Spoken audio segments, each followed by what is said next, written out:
Welcome to the deep dive. So today we're jumping into this really big question, right?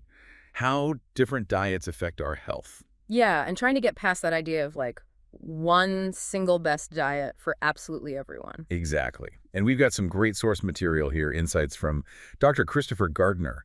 He's a Stanford professor, director of nutrition studies there.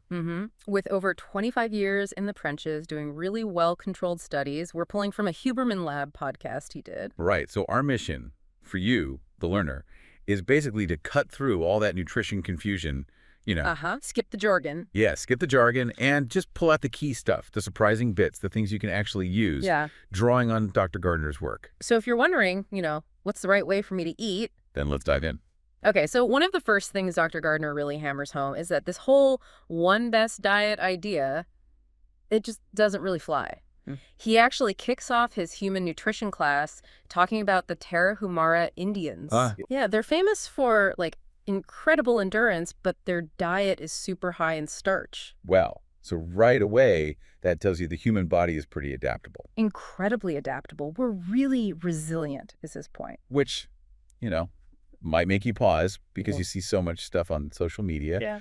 Or even just looking back at nutrition trends. Oh, definitely. It always feels like we're searching for that one perfect personalized plan. Exactly. And look, there is something to individual responses. We'll get into that. But his starting point is just how tough and adaptable we are generally. Okay. And when we talk diet, it's not just one simple thing, is it? No, it's super complex. Right. You've got the macros, carbs, fats, protein, then the micros, vitamins, minerals. Calories, obviously. Where the food comes from. Yeah. Sourcing, environmental stuff. It's a lot of different angles. And it gets even wilder when he talks about people doing complete 180s, right? Did he? Like going from strict vegan to high fat, high meat, or vice versa. Uh-huh. And feeling way better. Yeah.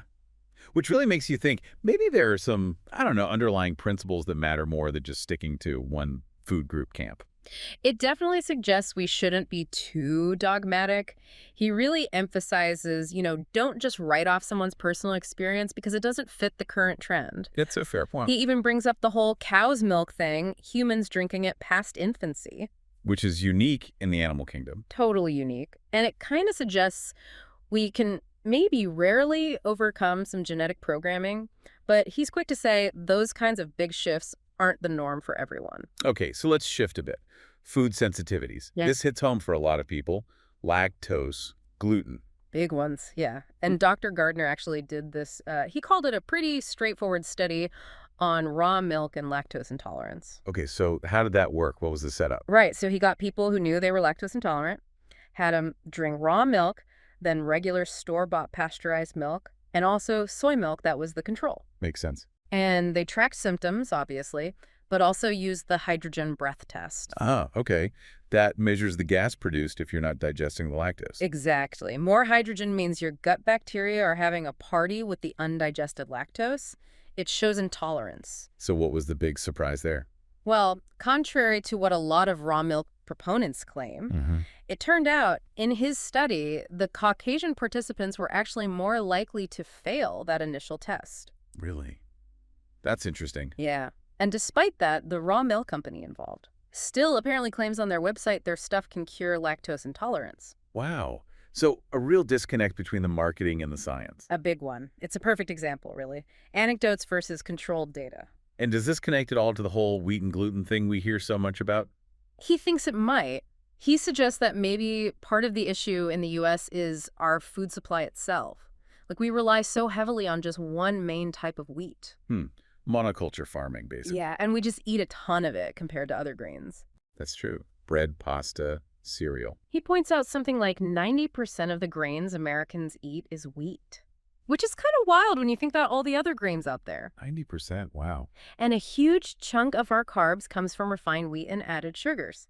So maybe that lack of variety, plus how processed it often is, could be contributing to people feeling unwell. It's a plausible link. And you hear those stories, right? People go to Europe, eat bread fine, come back here, have issues. Yeah, I've heard that. Different wheat, maybe different processing. Could be, but the bottom line is, even if it's self-reported and doesn't always match a clinical test. How people feel is real. You have to acknowledge that. Absolutely. Okay, let's wade into processed foods and additives.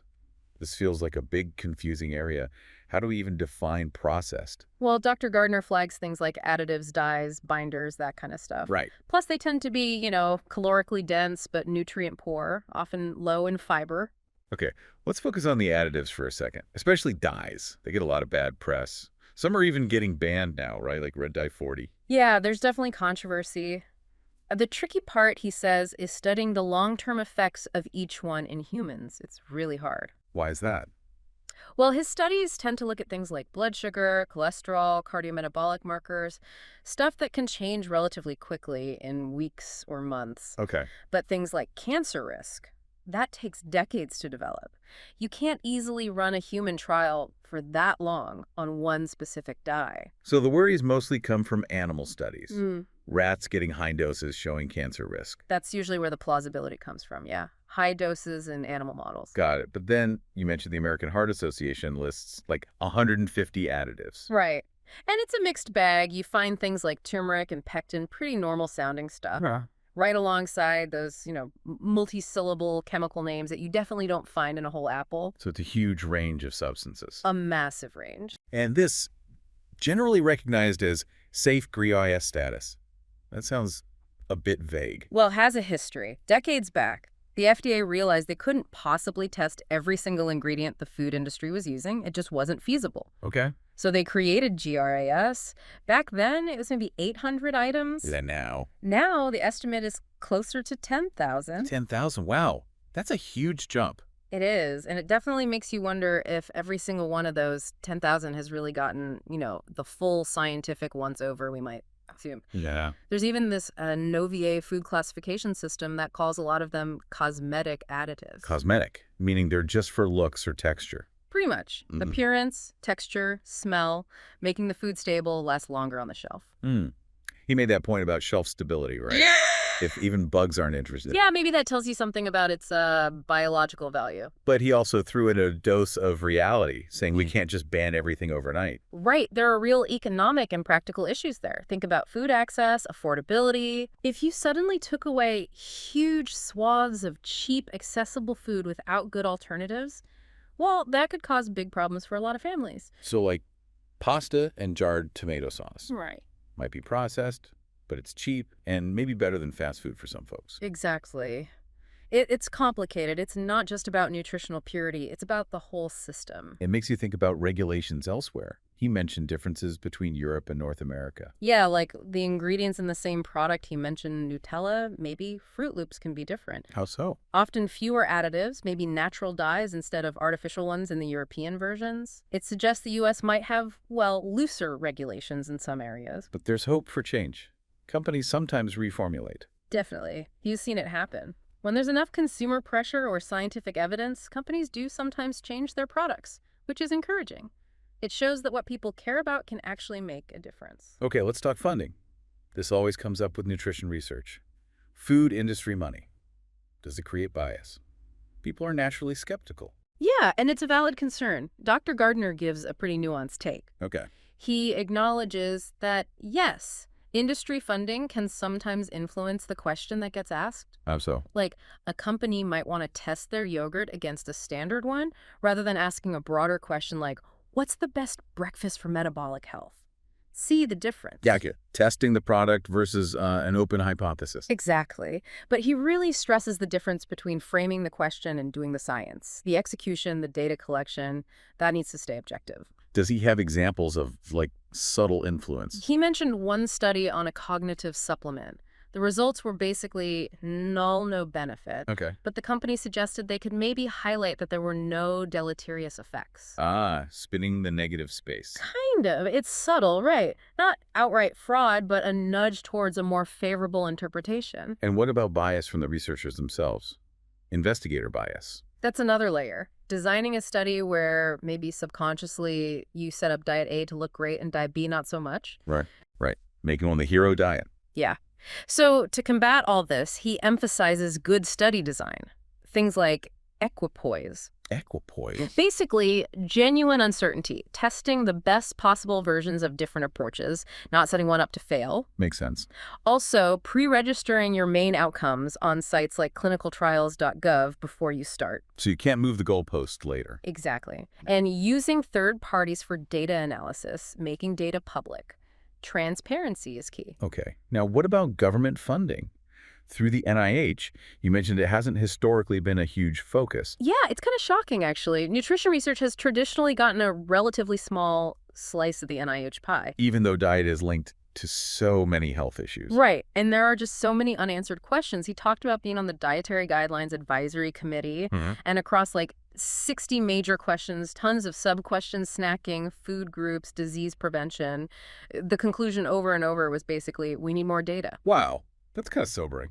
It really is, Yeah. especially when you contrast it with how much nutrition chatter there is out there. Yeah, the public, the wellness world, everyone's running their own experiments, it feels like. Totally. But the solid scientific underpinning for a lot of it still needs more work, largely because of that funding gap historically. Okay, let's circle back to that DietFit study from 2018. You said it tried to minimize bias by testing healthy low-carb and healthy low-fat diets. Correct. Really trying for that equipoise we talked about. So what were the big headlines from that? Well, the main theme, echoing his other work, was the benefit of a whole food plant-based diet. But clarify that, not necessarily vegan. Not necessarily vegan, no. It means prioritizing whole plants, fruits, veggies, beans, grains, but it can include meat, dairy, eggs, just mostly plants. Okay.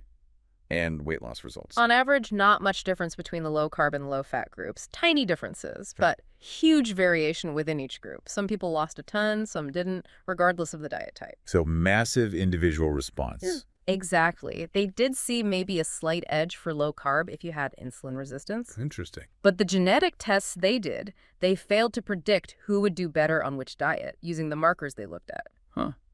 And didn't Gary Taubes critique the low-fat arm? He did. He pointed out that because they excluded added sugar and refined grains from the healthy low-fat diet. Even though those things are low-fat. Right. Taubes argued it wasn't really representing a typical low-fat diet, potentially skewing the comparison. No. Any other comparisons, like keto versus Mediterranean? He touched on that briefly, mentioned studies showing maybe no difference in long-term blood sugar control, A1C, but LDL cholesterol often goes up on keto, while triglycerides might go down more on keto compared to Mediterranean. So pros and cons, depending on what you measure. Pretty much. But his overall point was, despite all the noise and diet wars, most nutrition scientists actually agree on a lot of the core principles of healthy eating. Okay, let's shift to something he seems really excited about. The protein flip. This came out of work with the Culinary Institute of America. Yeah. And what's cool is that collaboration brings in chefs, focusing on taste, appearance, accessibility, stuff that actually makes people want to eat the food. Makes sense. So what is the protein flip? It's basically flipping the script on the dinner plate. Instead of a big piece of meat in the center, the focus is on vegetables, grains, beans, and the meat. It becomes more of a side dish, a garnish, a flavor enhancer. So plants take center stage. Exactly. The goal is plant-forward meals that are, and I love this phrase he uses, unapologetically delicious. Huh. I like that. It sounds less intimidating than plant-based, maybe. That's the idea. He acknowledges plant-based can be confusing or even off-putting for some. Yeah, it gets lumped in with veganism sometimes. Right. So he suggests alternatives like plant-biased, plant-forward, or just protein flip to describe this shift. Okay. This leads naturally into meat consumption globally and sustainability. Big topics. Huge. And he brings important nuance. Globally, meat eating varies wildly. In some places, more meat could actually be beneficial for health. Right. It's not a one-size-fits-all global prescription. Definitely not. The Eat Lancet Commission report proposed a diet for planetary health that was very low in meat, but not zero meat. Okay. But the concern, especially in places like America, is the high level of consumption, plus how it's produced those CAFOs, the concentrated animal feeding operations. Yeah, those raise a lot of questions. Animal welfare. Animal welfare, worker treatment. He mentioned Timothy Pasturat's book, Every 12 Seconds, about slaughterhouse workers. Wow. And the environmental footprint, obviously, land use, resources. So is the idea less meat, but better meat? That seems to be a practical approach he favors, focusing on sustainably raised, maybe grass-fed, fewer hormones and antibiotics. So that's usually more expensive, isn't it? It often is, but the argument is if you're eating less meat overall, maybe your budget stays roughly the same or even goes down while you get better quality and reduce the negative impacts. Budget neutral, potentially? Potentially. But ultimately, he suggests this isn't just about individual choice. We need to think bigger about changing the whole food system. And a key part of that could be chefs in places like hospitals, schools, universities. Absolutely. Think about how much food is eaten outside the home in the U.S. It's a huge percentage. Sure. So chefs in these big institutions have massive potential to make healthy food appealing and accessible on a large scale. He mentioned Michelle Obama's school lunch program. Yeah, the Healthy Hunger Free Kids Act acknowledged some initial bumps, like food waste, but also highlighted schools where bringing in chefs really worked. Kids started liking the healthier food because it actually tasted good. That makes a huge difference. Totally. And programs like Nora Lauer's Eat Real, certifying schools for nutritious, sustainable food, they're seeing positive results too. Happier staff, kids eating better. And this isn't just for fancy, affluent schools. No, the idea is that this can be scaled. It's not just a boutique solution. This also ties into rethinking farming itself, right? Yeah. Moving away from the giant monocrop farms. Exactly. Towards more diverse, maybe mid-sized farms, he briefly touched on the history, like policies under Earl Butz that pushed for get big or get out farming. Right. Fence row to fence row. Yeah, maximizing yield of a few crops, often with negative consequences for the environment and smaller family farms. A shift towards more diversity could be way more sustainable. Okay, let's really dig into protein now. This is huge for a lot of our listeners, especially with high-protein diets being so popular. First myth. Can you store extra protein for later? Simple answer. Nope. Dr. Gardner is very clear excess protein isn't stored like fat or carbs. So what happens to it? It mainly gets converted and used for energy. And that conversion process itself actually takes some energy. It's metabolically demanding. I might surprise people loading up on shakes thinking they're banking protein. I know I focus on getting enough protein. Well, getting enough is important. But he goes into the history of how we got our recommendations, the RDA. Okay, tell us about that. It goes back to these nitrogen balance studies, pioneering work by Doris Calloway and Shelley Morgan at Berkeley, like decades ago. Nitrogen balance. Yeah, basically measuring nitrogen in versus nitrogen out to figure out protein needs. But they were done in very controlled settings, mostly on male conscientious objectors back then. Right, and the RDA itself isn't the average need, is it? No, that's a key misunderstanding. The RDA is set way above the estimated average requirement, 2 standard deviations higher.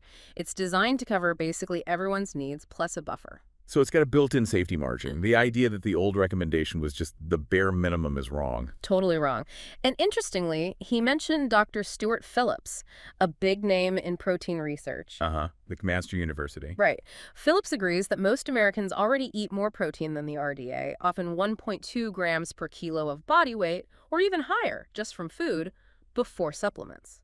So for the average person in the U.S., that 0.8 g/kg RDA number might be kind of irrelevant? Pretty much, because they're likely already exceeding it. So the extra protein beyond needs, again, mostly used for energy. What about the argument that higher protein keeps you fuller, helps with satiety? That's definitely a factor and potentially a benefit for weight management. He acknowledges that. Okay. Now, the myth about plant proteins being incomplete, missing essential amino acids. Yeah, he really pushes back hard on that one. Says it's largely a myth. How so? While yes, individual plant foods might be lower in 1 or 2 specific essential amino acids, like lysine in grains or methionine in beans. Right, the limiting amino acids. Exactly. But firstly, protein deficiency is incredibly rare in the U.S., even among vegans. Good point. And secondly, he points to vegan bodybuilders. Clearly, they're getting enough high-quality protein to build muscle. So you can get everything you need from plants if you eat a variety. Absolutely. It's about the overall diet, not necessarily every single food being complete on its own. So what defines protein quality then? Is it just the amino acid profile and digestibility? Traditionally, yes. Amino acid proportions relative to our needs and how easily we digest and absorb it. Meat generally scores higher on those traditional metrics. Okay. But Dr. Gardner's own work looking at specific amino acids like leucine found surprisingly similar proportions in many plant and animal foods. So he argues maybe we need to modernize the definition of protein quality because for most people in developed countries, just meeting basic needs isn't the main issue anymore. Interesting perspective shift. Okay, let's move to the twin study. Vegan versus omnivore. Got a lot of buzz, especially with the Game Changers documentary connection. Right, funded by Luis C. Hoyos, who produced that documentary. So the design was identical twins. One goes vegan, one stays omnivore for 8 weeks. Exactly, 8 weeks. And they measured a ton of stuff. Blood work, gut microbiome from stool samples, epigenetics, telomere length. wow, comprehensive. And adherence, too. Yeah. How well they stuck to the diet. Yep, they tracked that too. So what were the main scientific results published from that short period? The key findings showed cardiometabolic benefits for the vegan twins. Lower LDL cholesterol, lower TMAO levels. TMAO, that's linked to heart disease risk. Yeah. Also, weight loss in the vegan group, stable blood pressure, some positive signs and biological clock markers, and definite changes in the gut microbiome. That's actually a separate paper he mentioned. And this was a strict vegan diet, no eggs or anything. Strict vegan, no animal products at all. Important to stress, this wasn't saying everyone go vegan forever, right? Yeah. More about seeing measurable changes quickly. Precisely. It was designed to see if significant shifts could happen in just 8 weeks on these distinct patterns. Yeah, there was some noise about lean mass, particularly in the documentary. One vegan twin losing muscle. Yes. The documentary focused on one twin, Charlie, who did lose some lean mass. Okay. But Dr. Gardner explained that wasn't the average result for the vegans, and that specific twin had some travel and adherence issues during the study. That particular DXA scan data point wasn't even in the main JMAB paper. Ah, so a bit of cherry picking or misinterpretation for the film. It seems like it. He kind of compared it to the exaggerated penis thing takeaway from Game Changers, how complex science can get distorted in public health messaging. Right. There were scientific critiques, too, like from Peter Attia, about not isolating variables like saturated fat and fiber. There were. Akia argued they didn't separate the effects of, say, lower saturated fat versus higher fiber in the vegan diet. And Gardner's response. His counter was that the isolated variable they were testing was the overall dietary pattern itself, the shift from omnivore to vegan. Okay. What about calories? Do the vegans just eat less? That was another critique. He explained they delivered matched calories but couldn't perfectly control consumption. It's possible the vegan group had a slight unintentional calorie deficit, which likely contributed to the weight loss. Gotcha. He mentioned Dr. Tro initially criticizing but then retracting some points. Yeah, apparently Dr. Tro made a video critique, Gardner responded thoroughly, and Tro then posted a follow-up retracting some initial criticisms, which is actually a pretty great example of scientific dialogue playing out publicly. Okay, finally, let's talk fiber and fermented foods. The study with the Sonnenbergs, the microbiome experts. Right, Justin and Erica Sonnenberg, leaders in gut microbiome research. So the setup was high fiber group versus high fermented food group. Yep, 18 people in each group for 4 weeks. The fermented group aimed for 6 servings a day. 6 servings. Of what? Low sugar stuff. Yeah. Yogurt, kefir, low sugar kombucha, kimchi, sauerkraut, that kind of thing. Okay. And the big results? Inflammation, microbiome diversity. This was really interesting. The fermented food group saw a decrease in 20 different inflammatory markers out of 90 measured. Wow, significant. And they saw an increase in microbial diversity. But here's the kicker. The increased diversity wasn't mostly from the microbes in the fermented foods. Huh. So where did it come from? It suggests the fermented foods changed the gut environment, making it more hospitable for a wider range of the person's own microbes to flourish. Fascinating. What about the high fiber group? Surprisingly, no significant increase in diversity. And their inflammation markers didn't really improve overall. Some individuals even saw increases in certain markers. That kind of goes against the usual fiber message, doesn't it? It does suggest more nuance. The Sonnenbergs thought maybe people starting with lower baseline gut diversity might not respond well or even negatively to a sudden fiber surge. So individual context matters hugely there, too. Absolutely.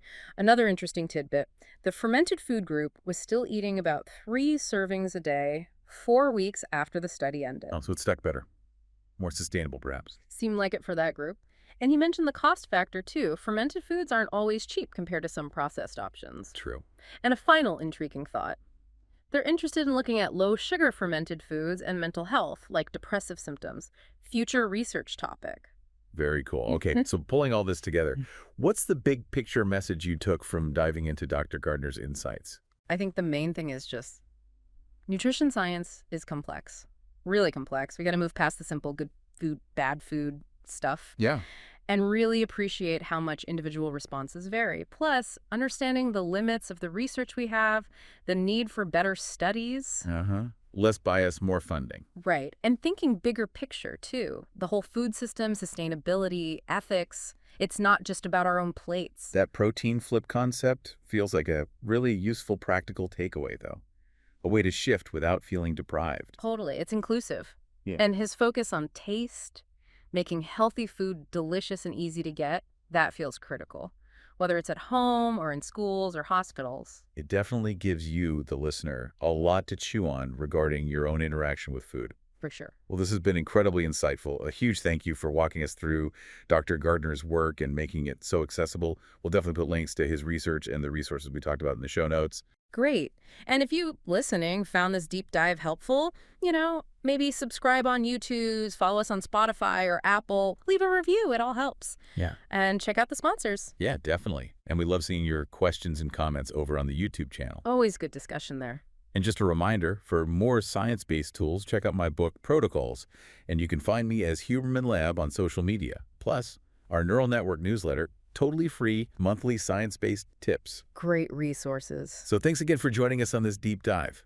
And a massive thank you, conceptually, to Dr. Gardner for his rigorous work over the years. Hear, hear.